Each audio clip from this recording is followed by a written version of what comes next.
오늘 로마서 8장 28절에서 31절까지가 오늘 같이 읽었는데요. 그의 뜻대로 부르심을 입은 자.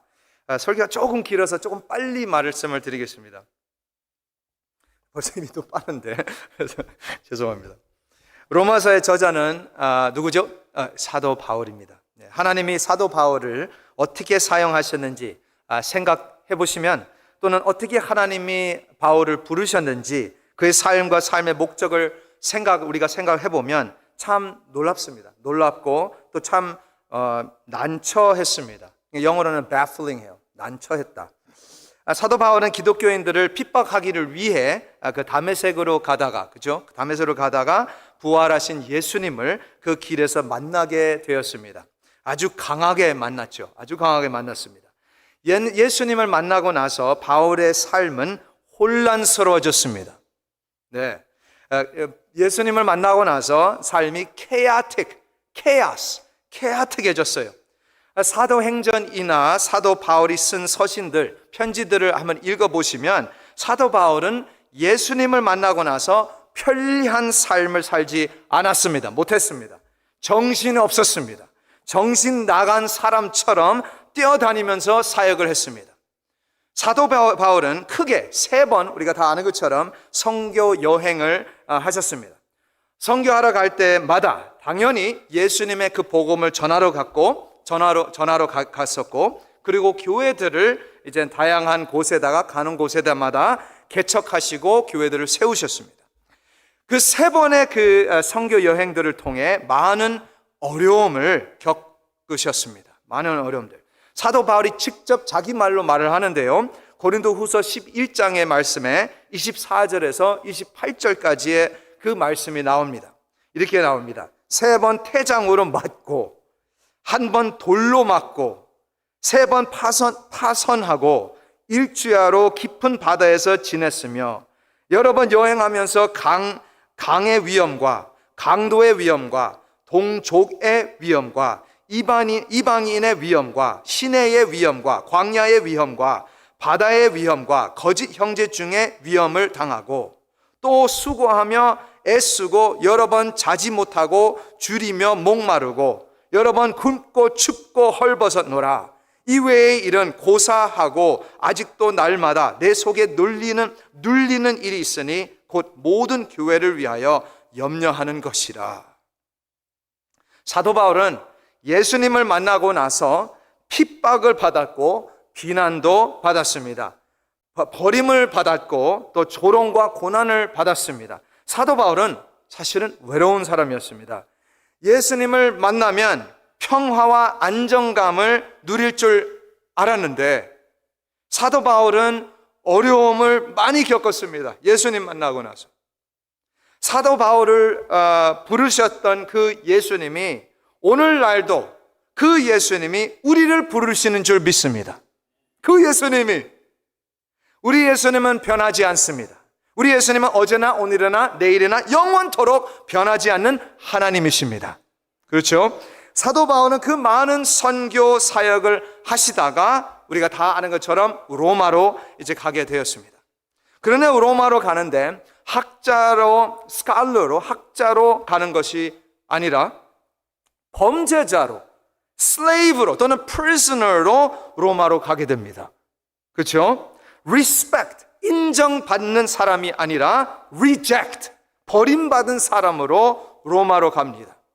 우리가 다 잘 아는 것처럼 사도 바울은 로마 시민권을 가진 사람이었습니다.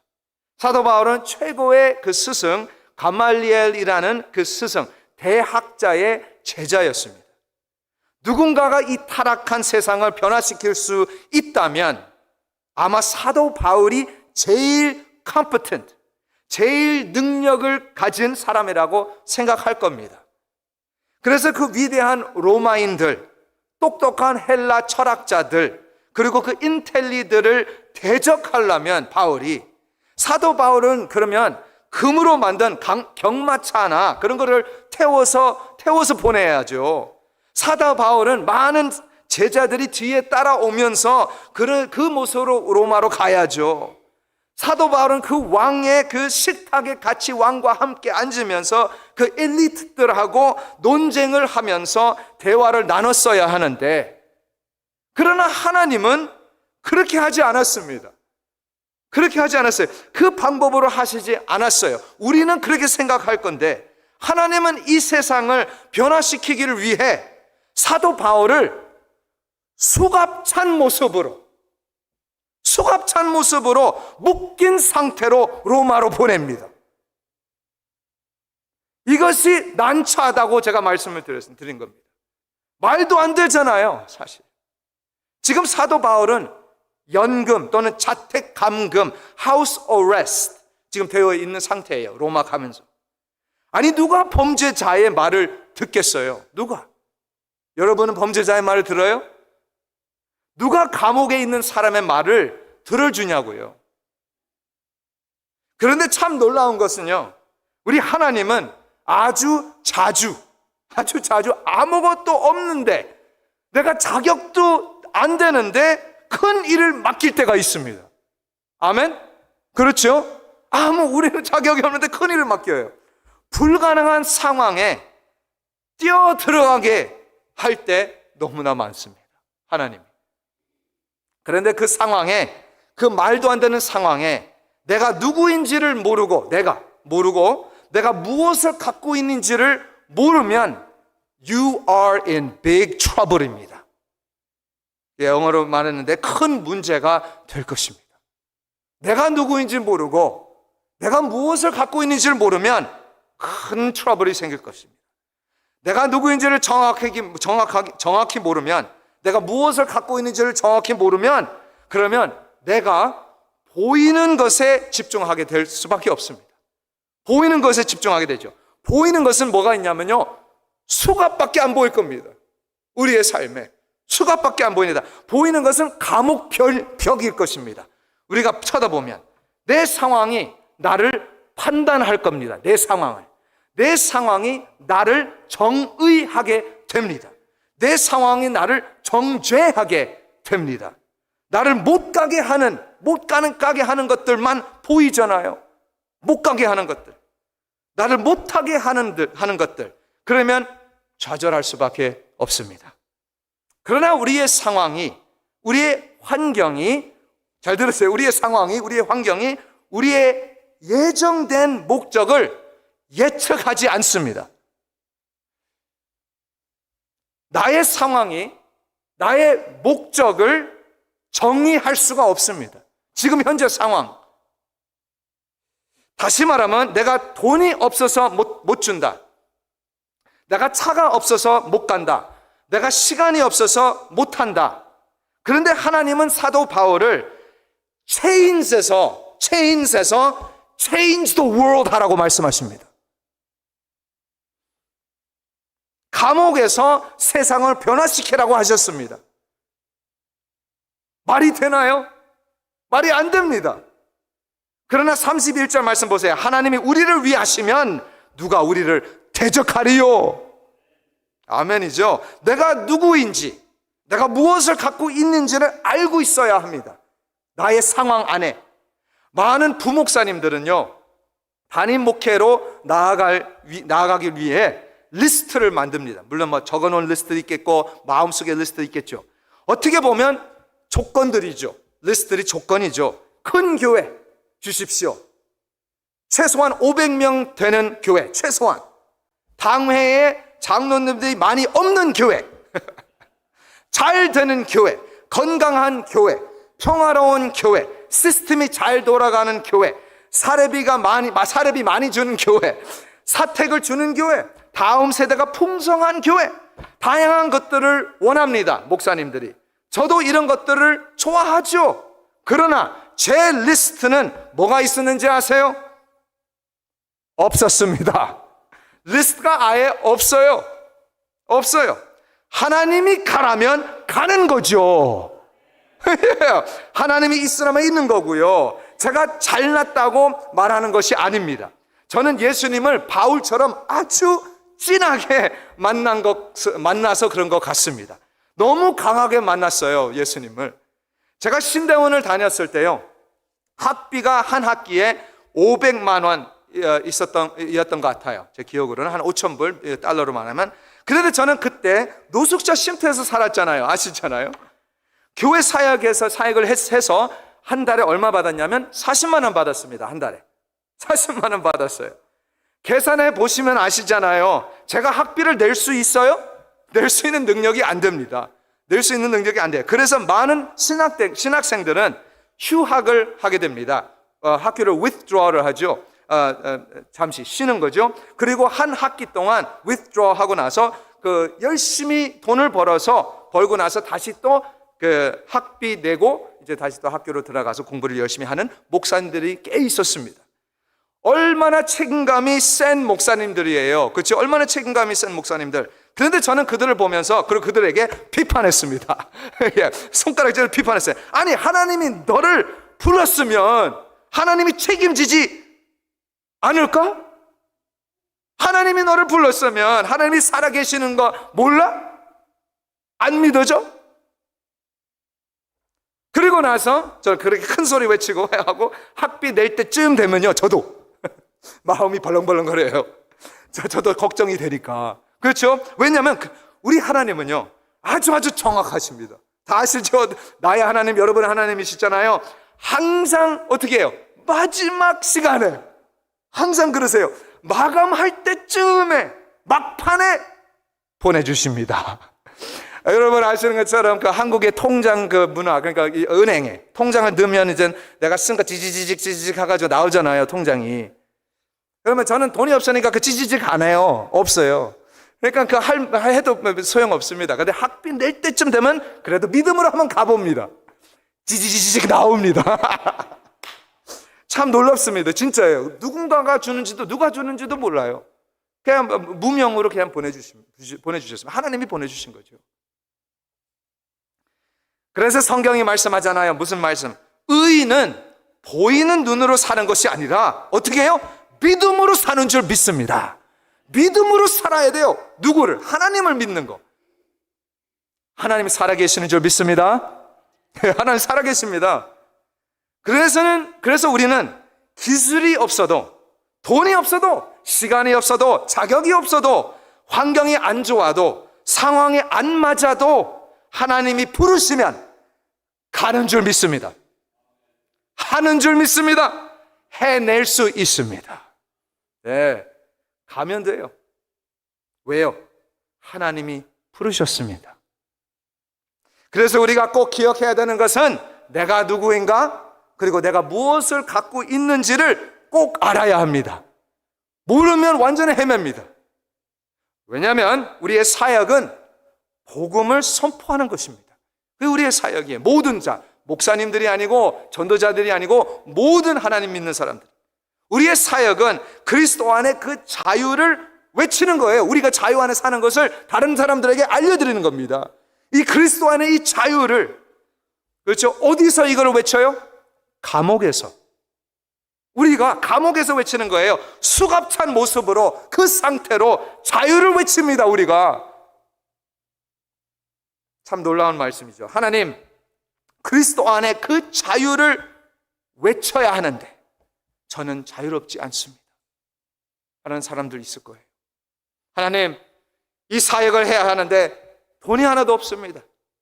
하나님, 이 일을 끝내야 하는데 시간이 없어요. 하나님이 이 사역을 담당하라고 하셨는데 왜 나는 이것도 없고 저것도 없습니까? 이것을 어떻게 하라는 말씀인가요? 하나님, 저는 안 좋은 환경에서 자랐습니다. 하나님, 저는 어렸을 때 버림받은 아이입니다. 성적으로 당했습니다. 아무것도 없습니다. 사실 이런 말들은 다 끝이 없어요. 사실 끝이 없습니다. 우리가 이런 이유들을 솔직하게 보면 다 핑계들입니다. 다 핑계들이에요.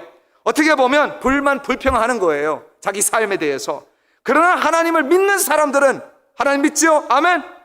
하나님을 믿는 사람들은 우리는 알거니와 뭐요? 아시죠? 하나님을 사랑하는 자, 곧 그의 뜻대로 부르심을 입은 자들에게는 모든 것이 합력하여 선을 이루실 줄 믿습니다. 아멘. 예. 우리가 우리 자신을 모르면 안 됩니다. 우리가 무엇을 가졌는지 알고 있어야 합니다. 29절에 바울이 말합니다. 하나님이 미리 아신 자들, 이렇게 나와 있잖아요. 거기 29절에 하나님이 미리 아신 자들, 미리 아신 자들. 여기 바울은 하나님의 지식에 대한 말씀을 하고 있잖아요. 지금 하나님이 무엇을 안다는 말씀하잖아요. 하나님이 미리 아는 그 지식을 말하는 거예요. 하나님은요, 새로운 것을 배울 수가 없으십니다. 아멘? 그렇죠? 새로운 걸 배울 수가 없으신 분입니다. 다 아세요. 하나님은 지식을 더 얻지를 못합니다. 하나님은 전지하신 하나님이십니다. 아멘. 그러니까 모든 것을 합력하여 전지하셔서, 그리고 선하시잖아요. 선하셔서 선을 이루시는 줄 믿습니다. 그렇죠? 하나님은 알파와 오메가 있습니다. 처음과 마지막이죠. 하나님은 미리 아십니다. 미리 무엇을, 모든 것을, 과거, 현재, 미래를 다 아십니다. 그래서 하나님보다 나를 더 잘 아는 분 없습니다. 내 엄마도 하나님보다는 모릅니다. 내가 나를 아는 것보다 하나님이 나를 더 잘 아시잖아요. 아멘? 한번 저기 말씀을 한번 보겠습니다. 에베소서 1장 4절 말씀에는 이렇게 나와 있습니다. 곧 창세 전에 그리스도 안에서 우리를 택하사 우리로 사랑 안에서 그 앞에 거룩하고 흠이 없게 하십니다. 에베소서 1장 4절 말씀. 하나님이 우리를 아신다. 사실 창세 전 미리 아셨다고 말씀하시죠. 예레미야 1장 5절 말씀에 가보시면 이런 말씀이 나옵니다. 내가 너를 모태에 짓기 전에 너를 알았고 내가 배에서 나오기 전에 너를 성별하였다.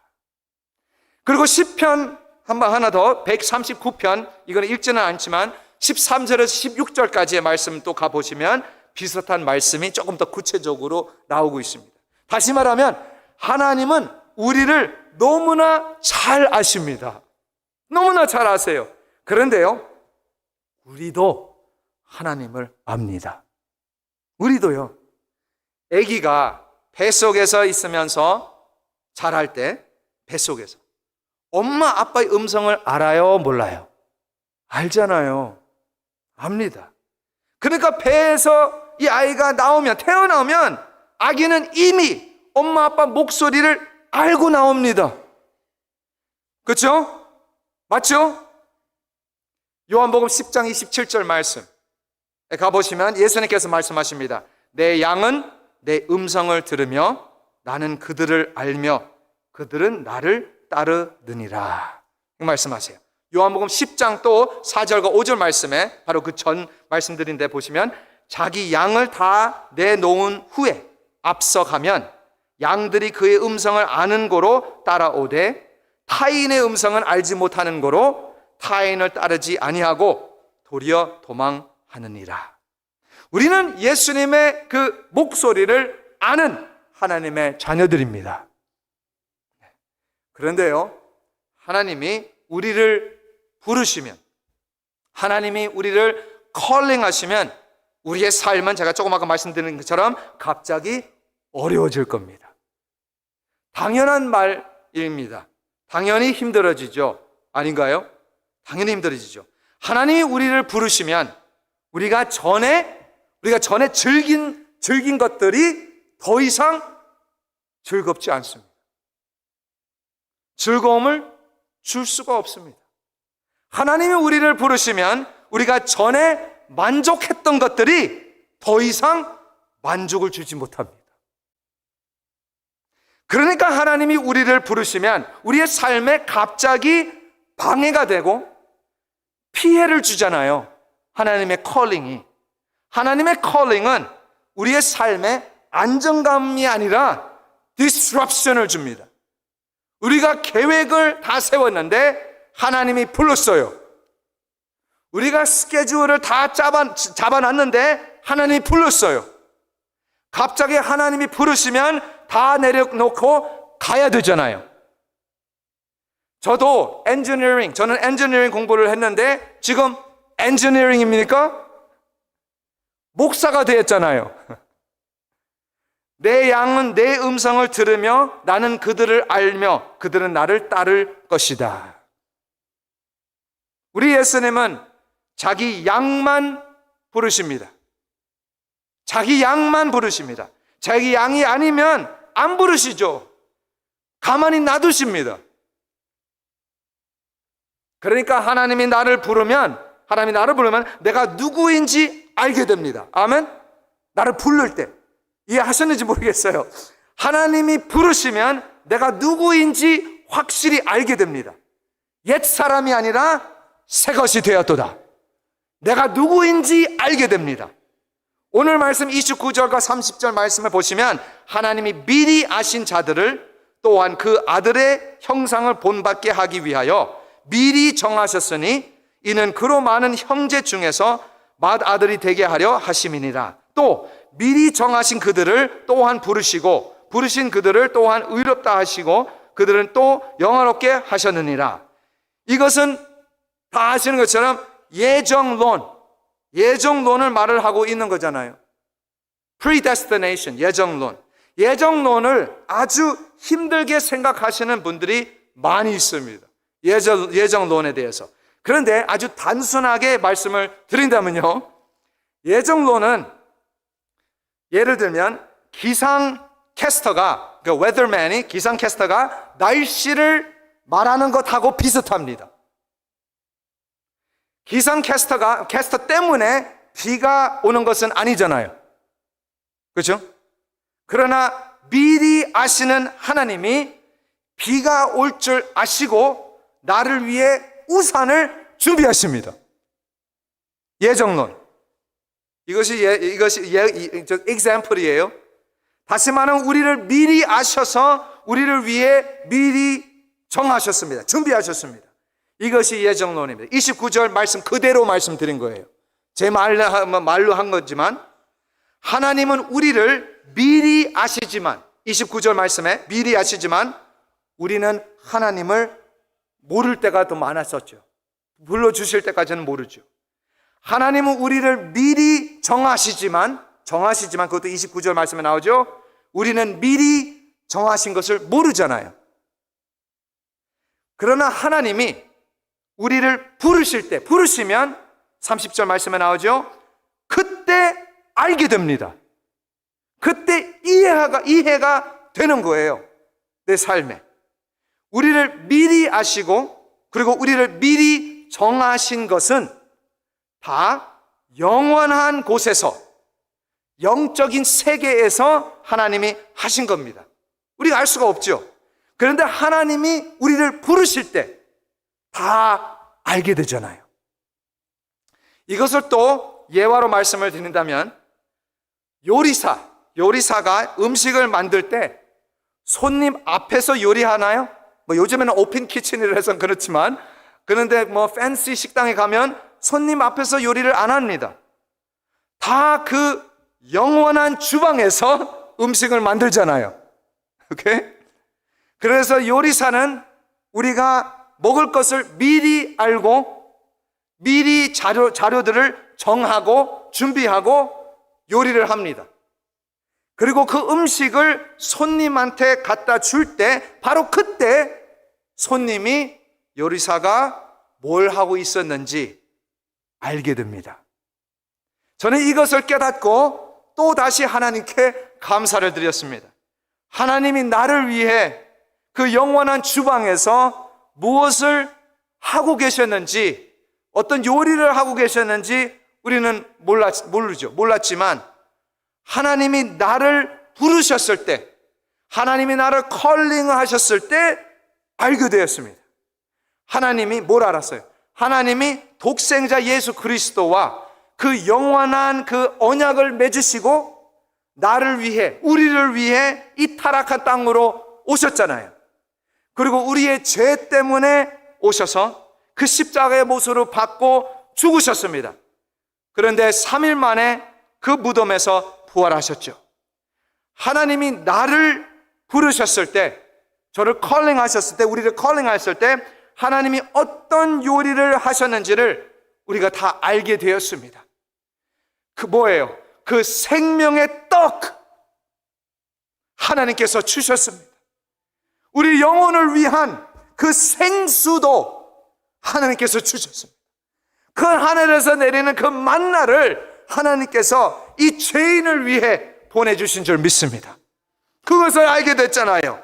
이것이 바로 그 영원한 주방에서 미리 하시고 미리 정하시고 우리를 부르셨습니다. 내가 누구인지, 내가 무엇을 갖고 있는지 알고 있어야 합니다.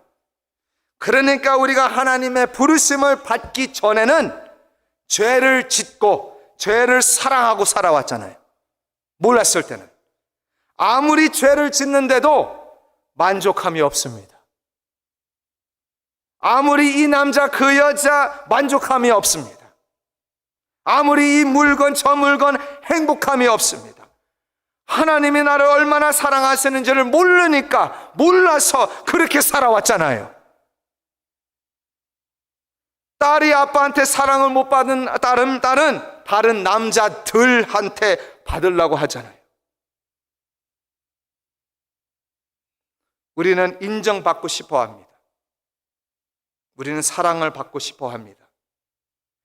그러나 이런 것들은 하나님의 부르심에 다 채워지는 줄 믿습니다.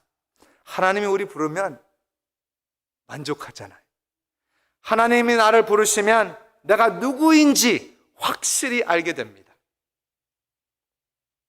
장로님, 잠깐 나와주세요.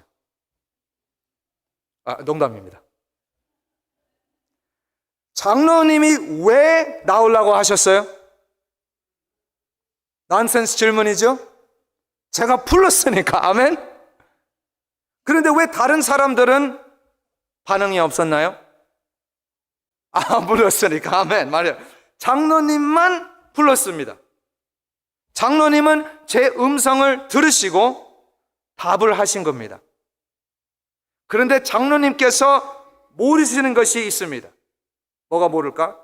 저는 설교를 위해 설교 때 장로님을 부르려고 미리 다 적어놨습니다. 저는 미리 알고 미리 정했습니다. 장로님을. 그리고 저는 장로님을 불렀고, 그리고 장로님께서 답을 하셨고 행동으로 일어나셨잖아요. 신기한 것은 제가 그렇게 하라고 말씀 안 드렸습니다. Did I? 안 했죠? 안 했죠? 안 했잖아요. 저는 장로님이 어떻게 반응하실지 미리 알고 있었습니다. 저는 하나님이 아닙니다. 아니지만 제가 장로님을 불렀을 때 아마 장로님의 머릿속에는 모르지만 응? 했을 겁니다. 응? 이게 뭐지? 왜 나를 부르지? 그리고 가슴이 펑펑 뛰었을 거예요. 짧은 시간 동안. 하나님이 우리를 부르실 때 우리의 삶은 disrupt 됩니다. 이해하시죠? 또는 어려워질 수도 있습니다. 그렇죠? 그런데요, 우리가 누구에게 전화를 할 때, 이것도 예화인데, 누구에게 전화를 할 때 전화하고 싶은 사람에게 전화하잖아요. 그렇죠? 이해하셨는지 모르겠어요. 당연한 말인데. 그런데 조금 더 깊이 생각해 보시면 우리가 전화하고 싶은 사람에게 전화한다는 말은 내가 어떤 목적이 있어서 전화하잖아요. 내가 어떤 어젠다가 있으니까 그 사람에게 전화 드린 겁니다. 다시 한번, 그 사람에게 컬링하게 하기 전에, 그 사람을 컬링하기 전에 이미 내 머릿속에는 그 사람을 위한 목적이 있다는 겁니다. 그 사람을 위한 생각, 이것이 예정론 아닙니까?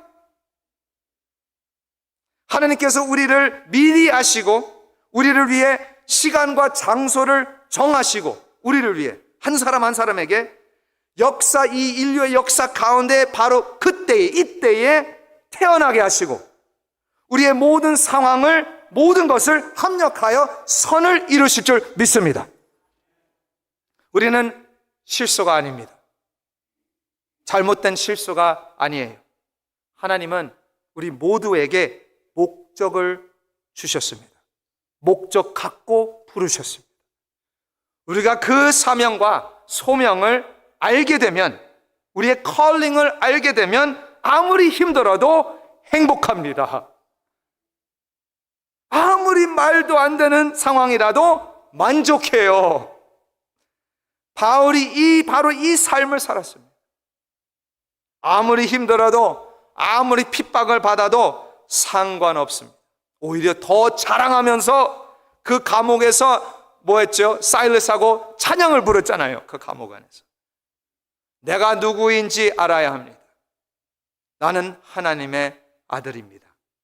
내가 무엇을 갖고 있는지를 알아야 합니다. 나는 예수님을 가진 하나님의 자녀인 줄 믿습니다. 그렇다면 하나님의 말씀을 절대 순종하는 자녀들이겠네요. 오케이. 그렇다면 너희는 가서 모든 민족을 제자로 삼아 아버지와 아들과 성령의 이름으로 세례를 베풀고 내가 너희에게 분부한 모든 것을 가르쳐 지키게 하라.